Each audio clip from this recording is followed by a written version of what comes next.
Thank you for taking 10 minutes out of your Thursday to watch CNN Student News. I'm Carl Azus at the CNN Center. Our first story centers on a state of emergency in the East African nation of Ethiopia. This is one of the poorest countries on the planet. More than 29% of Ethiopia's people are estimated to live below the poverty line. The nation's economy has grown rapidly in recent years, but that's coincided with a rise in ethnic tension. Why? Well, the country has a diverse combination of ethnic groups. The largest, the Oromo ethnic group, makes up about a third of Ethiopia's population. Another, the Amaras, make up 27%. The Tigrays make up just over 6%. But the smaller Tigray ethnic group reportedly dominates the government, and that's one reason why some other groups are protesting. The government declared a state of emergency recently in response to the loss of lives and property in the protests, but signs of instability remain. The Ethiopian government in Addis Ababa introduced a state of emergency in the country because of growing concerns about security following several protests. This is the first time a state of emergency has been declared in Ethiopia in the last 25 years. The death of at least 52 people in a religious festival has led to increased ethnic tensions within the country. The activists claim that at least 500 people were killed, but the government denies this. This comes after one of Ethiopia's largest ethnic groups has been fiercely protesting against the government. The Oromos make up over a third of the country's 100 million population, and yet none of Ethiopia's past or current leadership has come from the Oromo region. Protests started in April 2014 when the government announced plans to expand the capital Addis Ababa into Oromo territory. Although the government abandoned these plans, the protests have snowballed. At the 2016 Olympics, the Ethiopian runner Feyisa Lilesa crossed the finishing line with his hands raised and his wrists touching as if they were handcuffed. This has become a powerful protest about the treatment of the Oromo people by the government. The government of Ethiopia, in trying to stop the Oromos from protesting too much, are forgetting that the Amaras and the Tigrays also want a slice of power. It's very difficult for a government that's been used for the last 25 years to no opposition within parliament to actually face up to the fact that this may actually be splintering into a serious ethnic fight within Ethiopia. In northern Iraq, a battle is looming. Iraqi troops with the support of U.S. forces are planning an attempt to retake the city of Mosul from the ISIS terrorist group. Mosul is the second largest city in Iraq. ISIS took control of it in 2014. Officials believe the terrorists are planting mines and explosives around the city to complicate the fight. The lasting damage that ISIS has left in towns near Mosul could be a sign of what's to come. A lake of fire, thick black clouds obscuring the sun in the town of El Gayara, south of Mosul.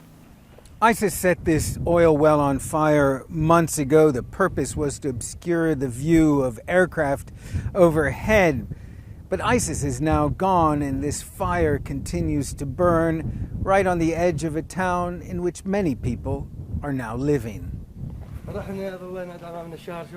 And in its shadow lives Khalil, who takes us to his house somewhere in the midday darkness. The smoke has stained 2-year-old Arbeida and his sisters.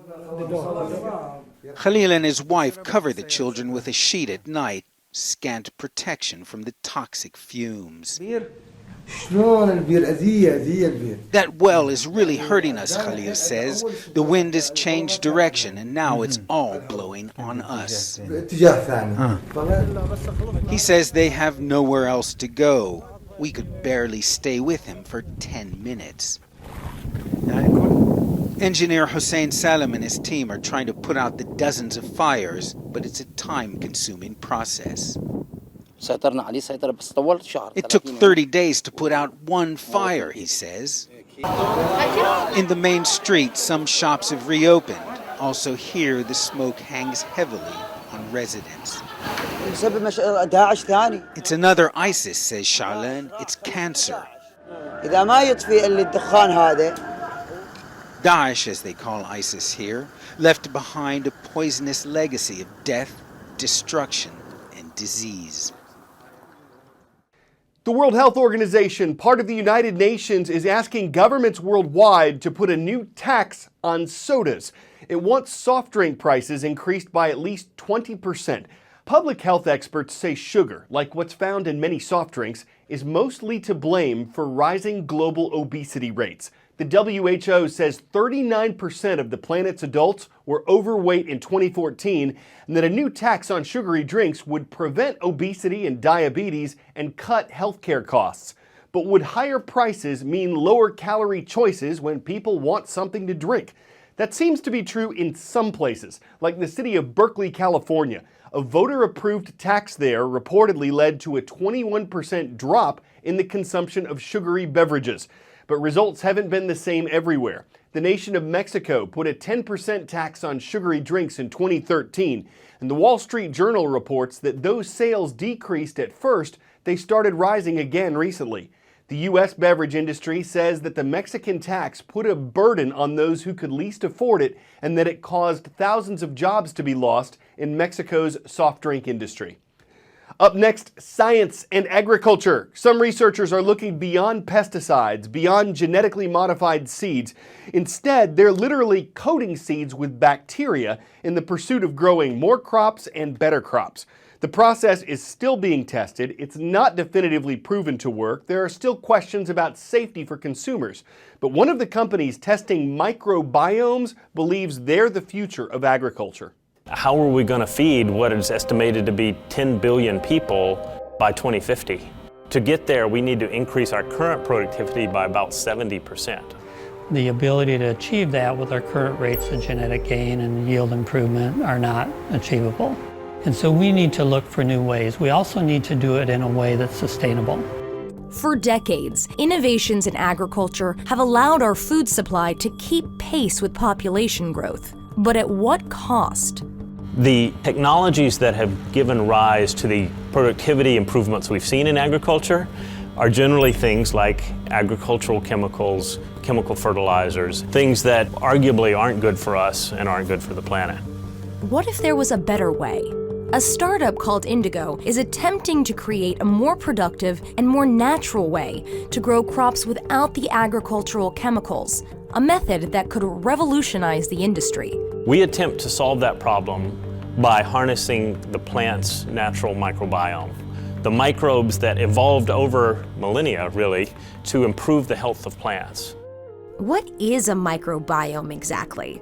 Well, in humans, the microbiome is a community of microorganisms that includes the bacteria naturally occurring in and on our bodies, the bad bacteria, but also the good bacteria that help with important functions like digestion and reproduction. The basis of what we do at Indigo is a realization that that same concept is true in plants.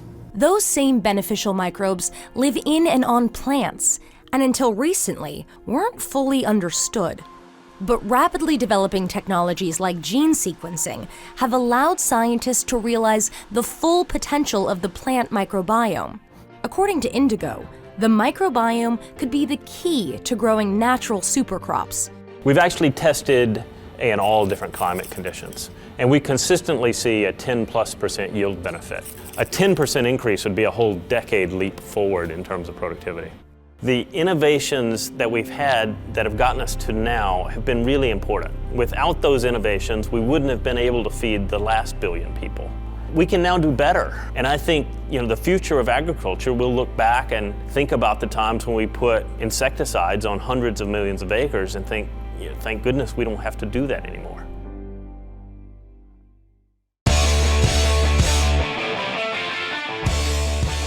Officials in Little Rock, Arkansas called their city's Broadway bridge structurally deficient.